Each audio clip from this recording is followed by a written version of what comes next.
연이은 부동산 대책에도 불구하고 최근에 서울 강남을 중심으로 부동산 가격이 다시 오르자 정부가 대대적인 현장 단속에 나섰습니다. 하지만 이미 부동산 중개업소들은 문을 걸어 잠그고 단속반과 술래잡기를 하고 있습니다. 밀착 카메라 정원석 기자입니다. 부동산 중개업소마다 인기척이 없습니다. 문은 굳게 잠겨 있고 불은 꺼졌습니다. 그것도 모자라 내부를 가려둔 곳들도 있습니다. 국토교통부와 서울시 등이 합동 단속반을 꾸려 현장에 처음 나선 14일 벌어진 모습입니다.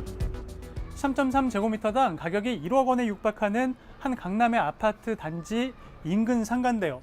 부동산 안에 불은 켜져 있지만 실제로 문을 열어보려고 하면은 잠겨 있어서 열리지 않습니다. 그 옆에 있는 부동산도 마찬가지인데요.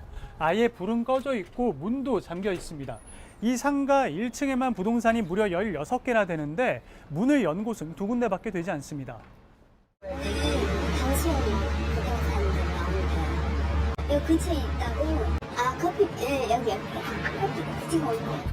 문을 닫고 있다가도 손님이 전화하면 근처에서 응대하는 겁니다.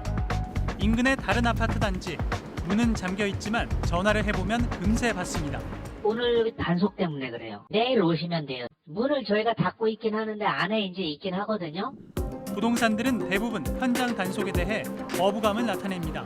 경기 자체가 경기부도 가고 해안부도 가고 구세주도 가고 다 보고 있어. 누가 얼마 샀네? 금액이 얼마네? 나이가 얼마 다 알고 있어. 뭐도 나오네. 단속을 개의치 않는 경우도 있습니다. 특별히 걸릴 게 뭐가 있어요? 없죠. 가는 거 자체가 난 이해가 안 돼요. 단속만 나온다 그걸 보다는 괜히 그냥 귀찮으니까. 부동산 가격이 가파르게 오르니 정부도 어쩔 수 없지 않냐는 얘기도 나옵니다.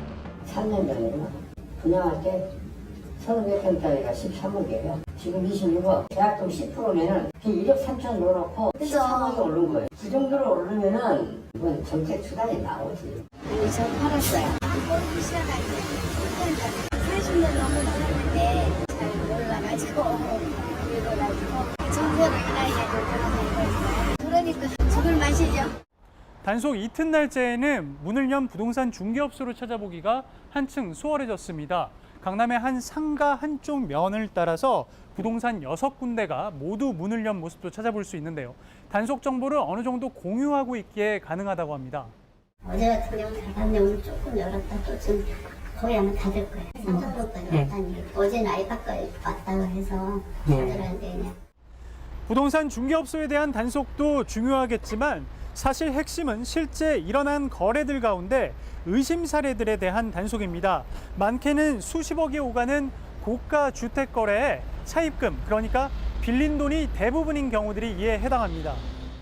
출처가 없는 현금 비중이 높거나 차입금 비중이 너무 높아 국토부가 조사 중인 이상징후 거래들은 지난 8월 이후 거래 신고분 중에만 1천여 건이 넘는 상황입니다. 하지만 주민이나 중개업소나 이런 방식이 얼마나 지속될지, 그래서 얼마나 효과를 낼지 믿업지 않다는 반응입니다. 근본적인 대책이 뭐가 나와야 되지. 빠딱 부동산 갑자기 문 닫고 또 빠딱 열었다. 나는 이런 거는 좀 바람직하지 않다고 생각해요. 자꾸 이게 정책이 이랬다 저랬다 또 묵기딱 하면 또 풀어주고. 정부가 대출 규제와 시장에 대한 조사 강화를 내세워 집값 잡기에 나섰지만 이렇게 깜깜이로 일관하는 중개업소들은 마치 금방 지나가고 말 것처럼 보는 듯합니다. 단기 처방에만 머무르지 않고 보다 근본적인 대책이 필요하다는 목소리가 나오는 이유입니다. 밀착 카메라 정원석입니다.